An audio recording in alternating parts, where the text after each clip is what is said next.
herzlich Mirit Sommerfeld von der Jüdischen Stimme.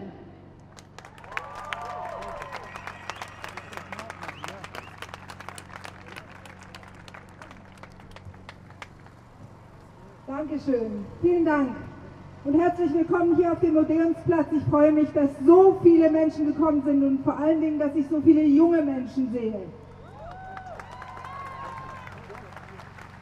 Mein Name ist Mirit Sommerfeld, ich bin deutsch-israelische Jüdin, ich bin Sängerin und Schauspielerin von Beruf und ich lebe in Deutschland.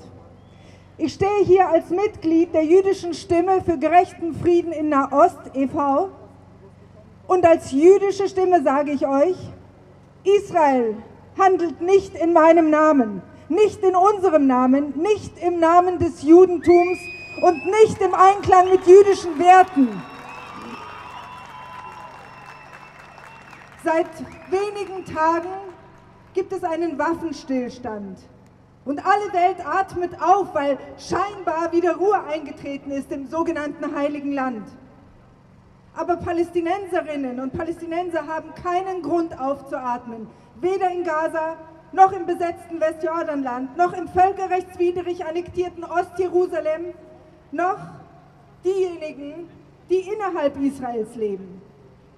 Und viele der jungen Menschen aus Palästina, die ich hier sehe, die heute hier stehen, weil sie in München studieren oder arbeiten oder weil sie vielleicht hierher geflohen sind, atmen auch nicht auf, denn sie bangen um das Leben und die Sicherheit ihrer Familien in ihrer Heimat, zwischen Mittelmeer und Jordan. Ihre Heimat, eure Heimat ist für sie Palästina, from the river to the sea. Denn so hieß einst das gesamte Gebiet, aus dem ihre Vorfahren stammen. Sie wissen genau, dass die wirkliche Katastrophe nicht die grausame Gewalteskalation der letzten vergangenen Wochen ist, so schrecklich diese auch war. Die wirkliche Katastrophe ist die andauernde Katastrophe, die mit der Vertreibung von 750.000 Palästinenserinnen und Palästinensern und der Zerstörung von etwa 500 Dörfern bereits Ende 1947 begann. Diese Katastrophe, sie nennen sie Nakba, für die wir Israelis die Verantwortung tragen und die Deutschland mit Geld, mit U-Booten, mit Waffen und moralischer Rückendeckung mitträgt, dauert bis zum heutigen Tage an. Wir wissen das, aber auch die deutsche Politik weiß das. Da herrscht nicht Ruhe, nur weil wir hier, Gott sei Dank, nichts mehr in den Nachrichten hören oder lesen. Jeder palästinensische Mensch zwischen Mittelmeer und Jordan bekommt die andauernde Katastrophe tagtäglich zu spüren. Die Studentin in Haifa, weil sie kein Zimmer im israelischen Studentenwohnheim bekommt. Der Busfahrer aus Ostjerusalem, dessen Haus zum 3. Mal abgerissen wurde, wofür er die Kosten auch noch selber tragen muss. Die Schwangere aus Bethlehem, die am Checkpoint nicht durchgelassen wird. Da gibt es nicht selten Fehl- oder Totgeburten. Die Gefangenen, die ohne Anklage auf unbestimmte Zeit in Administrativhaft sitzen, oft jahrelang, darunter hunderte Minderjährige. Oder die Beduinen, deren Dörfer nicht anerkannt sind und die irgendwann einfach abgerissen werden. Diese Leute haben übrigens meistens die israelische Staatsbürgerschaft.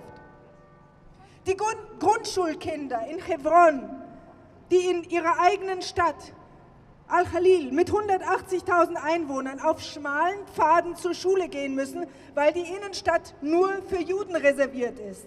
Ja, Hebron ist seit vielen Jahren eine Stadt, in der es eine ethnische Trennung gibt, in der einige hundert Juden, es sind zurzeit etwa 700, unter Bewachung von rund 2000 israelischen Soldaten im Zentrum der Altstadt leben, von israelischen Steuergeldern finanziert. Sigmar Gabriel hat das mal, als er Außenminister war 2020, als Apartheid bezeichnet. Das würde unser heutiger Außenminister Maas nie tun, auch wenn es dafür klare Beweise gibt. Wann, Herr Außenminister, werden Sie beginnen, auch die andere Seite zu besuchen und deren Leid anzuerkennen?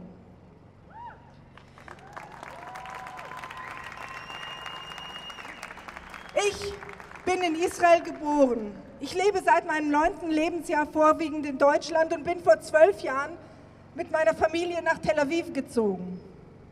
2 Jahre später kehrte ich blutenden Herzens nach Deutschland zurück, weil ich es nicht ertrage, dass mein Land eine Demokratie ist, die aber nur für mich und meine jüdischen Mitbürgerinnen existiert. Das ist in etwa so, als würde eine Frau behaupten, teilweise schwanger zu sein. Das ist absurd. Ich träume davon, in einem Land zwischen Mittelmeer und Jordan zu leben, in dem alle Menschen gleiche Rechte genießen, unabhängig von ihrer Religion, Ethnie und Herkunft.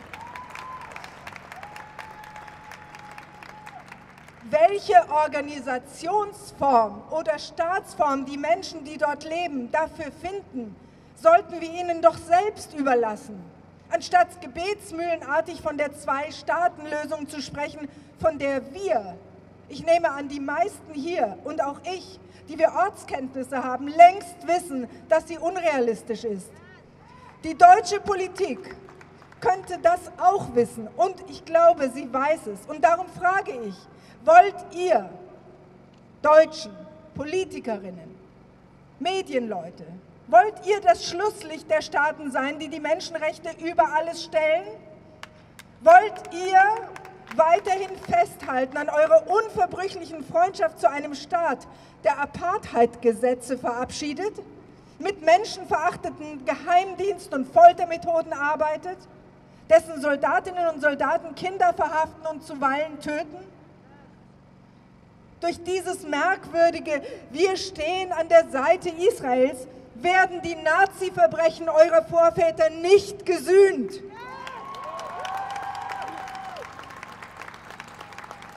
Gedenken an die Shoah, an den Holocaust ist eine Sache. Sie ist wichtig und sie muss immer und immer wieder lebendig gehalten werden, damit wir lernen, nie wieder darf das mit keinem Volk der Welt wieder passieren, was uns Juden geschehen ist. Die Aktionen des Staates Israel sind eine andere Sache.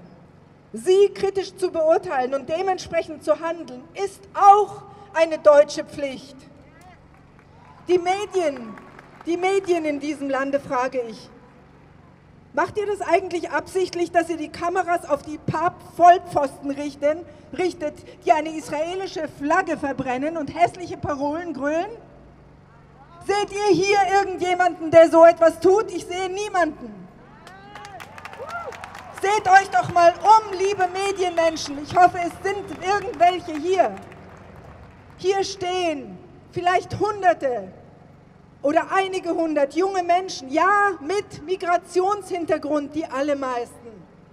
Sie demonstrieren für etwas, nämlich für Gerechtigkeit, für Freiheit, für Menschenrechte.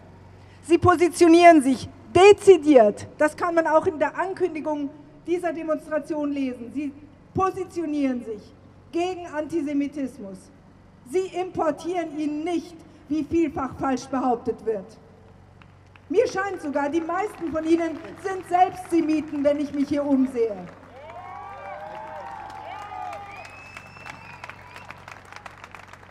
Berichtet bitte in euren Zeitungen, in euren Fernsehsendern, was diese Menschen zu sagen haben und welche Forderungen sie vorbringen.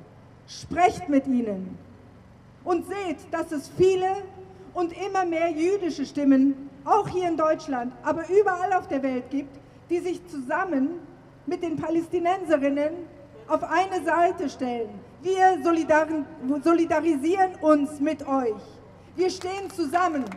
Wir werden immer lauter und wir werden keine Ruhe geben, bis sich endlich etwas ändert. Vielen Dank.